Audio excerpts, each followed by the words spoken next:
Hi, and welcome to Lesson 15. We're going to learn some more new harp techniques today. And the first one we're going to talk about is playing the melody with our left hand. This is something that harpists often do with songs to play a variety in their music. The chords are going to be on your right hand and the melody is going to be on your left hand, down to here. And when you get to the bottom of the page, you notice it says melody, and that's back up at the top again, so your melody will switch back to your right hand. This song is Sweet Hour of Prayer, which is an old standard hymn that is well loved for many years. So go ahead and print these pages out and go over them as many times as you need, and then we'll come back and play it together. 1, 2, 3, 4, 5, 6. 1, 2, 3, ready, play.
Very nice. Our next song is a classical song called Melody, written by Robert Schumann. And the reason I picked this song is because it has a lot of eighth notes in it, some 16th notes in it. It's a nice little tune to play, and it's in common time. I wanted to show you another symbol used instead of 4/4. Because it is the most common time, sometimes instead of putting 4/4, they'll just put a C there. And that stands for common time or 4/4. So there is really nothing new in this song. There are some ledger line notes that you might need to work out before you start to play. Go ahead, print this out, practice it, and then we'll get together and play it. Now we're ready to play Melody together. It's in 4/4 or common time, and there is no pickup note, so I'm going to give you a 1, 2, 3, 4, 1, 2, ready, play. So get your hands up there in a nice position, thumbs up, wrists straight. 1, 2, 3, 4, 1, 2, ready, play.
Excellent. Next we're going to learn Jesu, Joy of Man's Desiring. This is a classical hymn that is very well known and used at many weddings. The reason I picked this song is because it's in 9/8 time. And this is rather an odd time signature, but I think you'll recognize this song as you start to play it. So you're going to be counting 1, 2, 3, 4, 5, 6, 7, 8, 9. The emphasis would be on every 3 counts. So it has a lot of eighth notes in there. We're going to do this one as usual slowly because it does move along and the fingering can become a problem if you don't practice it and go slowly enough. So practice your right hand first and then go over your left hand and then put them together. Take as much time as you need and then we'll play it together. We're ready to play Jesu, Joy of Man's Desiring. It is in 9/8 time and there is no pickup measure, so I'm going to count to 7 just one time. 1, 2, 3, 4, 5, 6, 7, ready, play. And we're going to do this one slowly. So let's get our hands up there, get our first set of fingering figured out, and we'll be ready to go. Remember, your first ending goes back to the repeat sign, and then the second time through, take the second ending to the end. Here we go. 1, 2, 3, 4, 5, 6, 7, ready, play.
tune is an Irish song written by Turlough O'Carolan.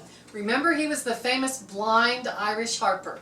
This song is called Sheebeg and Sheemore, and it's a tune about the fairies' battle against each other, the fairies that lived on the little hill and the fairies from the big hill. It would have been interesting to have heard the lyrics from this song, but they don't exist, so we just have to guess what Turlough O'Carolan wrote about the battle of the fairies. I picked this song because it's in 6/4 time. It's another kind of odd time. There are 6 counts in a measure. A quarter note gets a count. So you're going to be counting to 6 with a quarter note getting a count, which is something that you're a little unfamiliar with. But you'll get used to it as you play the song. It does have a pickup note. It starts on 6 and then over here it has a first ending. You just go back up to here, repeat that part again with the second ending. Go over this song with your right hand first again, and then add your left hand to it, and then we'll come back and play it together. Are you ready to play Sheebeg and Sheemore? Remember, it starts on the 6th count. So I'll be giving you a 1, 2, 3, 4, 5, 6. 1, 2, 3, ready, play. Let's get our fingers up, get set, and play.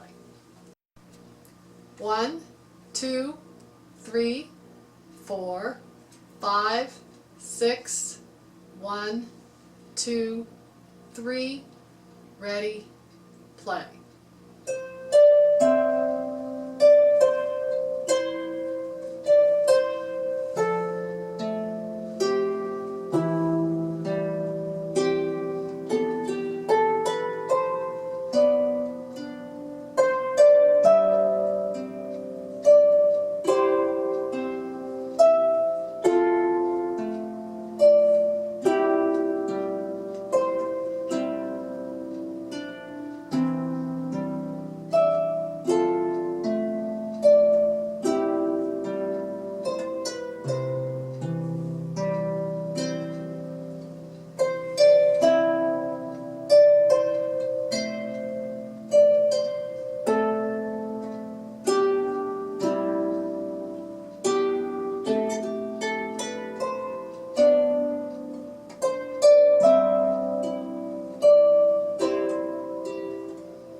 Excellent. Our last song in this lesson is called Blind Mary, and it's in 2/4 time, otherwise known as cut time. And sometimes you see this with as a C, which is common time with a line through it, which means cut common time. So they call it 2/4 or cut time, which means there's 2 counts in a measure, a quarter note gets a count, so you're going to be going 1 and 2 and 1 and 2 and. It does start on the and of 2. This is another song written by Turlough O'Carolan, and everyone believes it's about one of his blind friends called Blind Mary. And remember, he would go to people's houses and play a song for them and name that song after that person.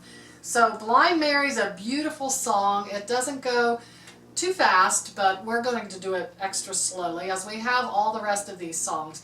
The songs that we played before, like Sheebeg and Sheemore, of course you realize those do go quite a bit faster than we played them. But you'll get the speed up as you go along and practice more on these songs. Okay, we're going to practice on Blind Mary. It does repeat the whole song. So when you get down to the bottom, go back up, play the whole song again. And for variety, you can play this song up an octave. You can play your left hand and right hand up an octave. Just experiment and see which different ways you like to play this song. Go ahead and practice, take as long as you need, and then we'll come back and play together. Let's play Blind Mary together. I'm going to give you a 1 and 2 and 1, ready, play. 1 and 2 and 1, ready, play.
Very nice. And that completes Lesson 15. We'll see you back next time for Lesson 16.